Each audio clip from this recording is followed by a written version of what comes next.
Bonjour à toi, futur démissionnaire. Je suis Charlotte Apieto, la fondatrice de Postadem.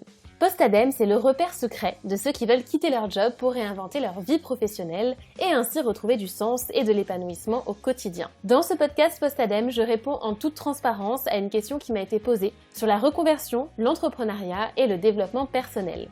C'est un petit peu comme si on prenait un café ensemble. Alors, si tu rêves de poser ta dème et de créer la vie professionnelle qui te ressemble, installe-toi confortablement pour écouter ce nouvel épisode.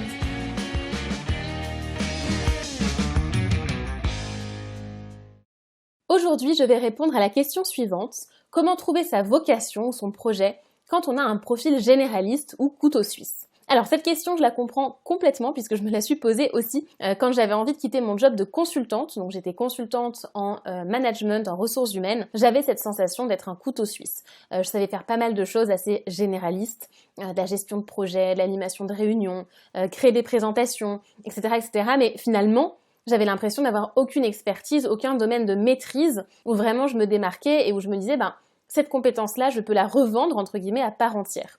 Aussi, je me suis aperçue après coup que, dans mon cas, le choix du milieu du conseil, c'était en fait un non-choix, puisque le conseil, ça permet de faire des missions diverses et variées, et ça me permettait finalement de pas choisir et de garder ce côté couteau suisse. Donc je vois très très bien ce que tu veux dire, et finalement cette crainte, je l'ai dépassée puisque au final j'ai réussi à trouver un job qui me correspondait plus.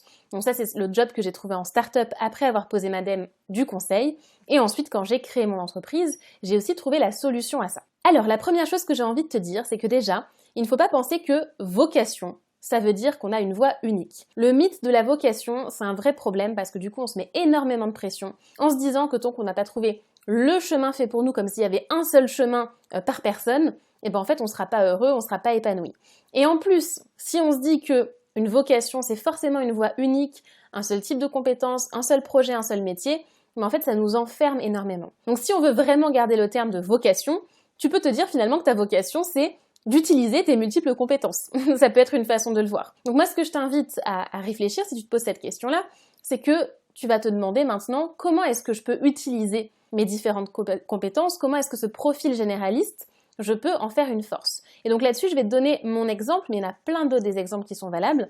Je le vois auprès des personnes que j'ai accompagnées et aussi auprès des personnes qui sont dans mon équipe et qui, elles aussi, ne sont pas monotâches, ne sont pas monovocations. Elles ont un pourquoi, elles trouvent du sens dans ce qu'elles font, mais via des activités qui sont assez variées. Dans mon cas, j'utilise plein de compétences et de manière générale, dans l'entrepreneuriat, on utilise beaucoup de compétences, que ce soit sur la partie marketing, création d'offres, sur le service qui est délivré au client ou sur la création du produit, la fabrication du produit si c'est un produit physique, ça va être via la vente, la communication, la gestion, bref, il y a plein de compétences qui viennent se cumuler et on n'a pas besoin de toutes les maîtriser, encore moins de toutes les maîtriser parfaitement pour se lancer et pour y arriver. Mais en tout cas, l'entrepreneuriat, c'est une manière d'utiliser différentes compétences. Moi, quand je me suis lancée dans l'entrepreneuriat, j'avais cette sensation d'être en couteau suisse et finalement, ça a été une force, ce cas-là.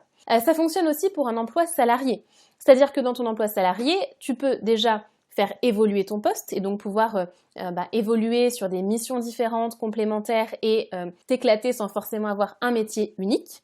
Tu peux aussi slasher avec d'autres choses en dehors de ton job, comme tu peux slasher en interne en faisant en sorte de travailler sur des projets en interne dans ton entreprise. Ces projets internes, s'ils ne te sont pas proposés spontanément, tu peux aussi, toi, en proposer, être force de proposition, ou alors te positionner sur des choses qui ont cours dans ton entreprise. Et de manière générale, pour trouver ta vocation, ton projet, en tout cas t'épanouir, parce que c'est ça l'objectif, de trouver sa voie, entre guillemets, de t'épanouir dans ton travail actuel ou dans un job salarié, c'est de penser à l'épanouissement via ce que tu fais, via les actions, donc via le métier, mais aussi via l'environnement de travail, les personnes avec qui tu travailles, avec les évolutions, ça on en a parlé, avec les conditions de travail, avec les interlocuteurs, les clients, le secteur, les valeurs, bref, il y a plein de choses au sein d'un job qui font que tu vas t'épanouir là-dedans et que tu vas avoir l'impression d'être à ta place.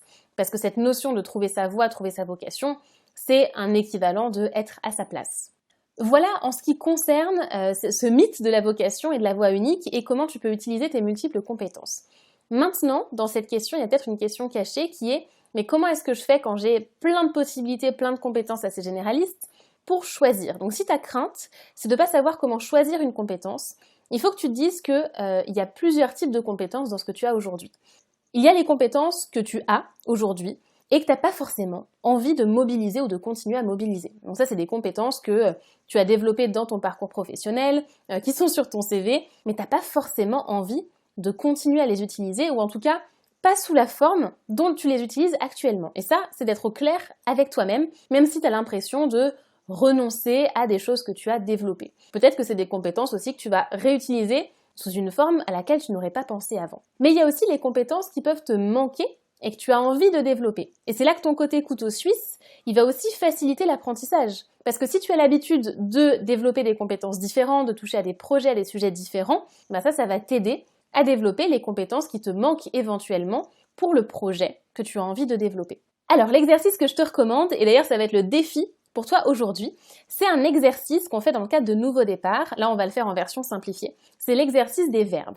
Alors, en quoi ça consiste ? Eh bien, ça consiste à lister tout ce que tu sais faire. Donc, ton couteau suisse, tu écris vraiment tout ce que tu sais faire aujourd'hui, même si tu n'es pas dans maîtrise à 100%, même si tu n'es pas totalement expert, vraiment toutes les compétences, les savoir-faire, les savoirs qui sont à ta disposition.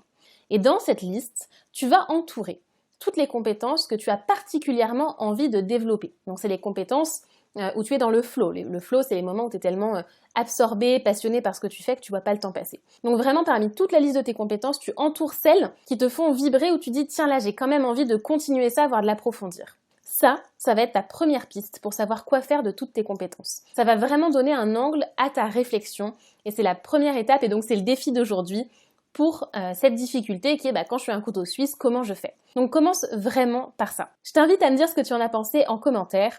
Et pour finir, si tu es vraiment dans cette démarche de trouver ta voie, de définir ton projet professionnel, je te recommande mes mini-cours Nouveau Départ.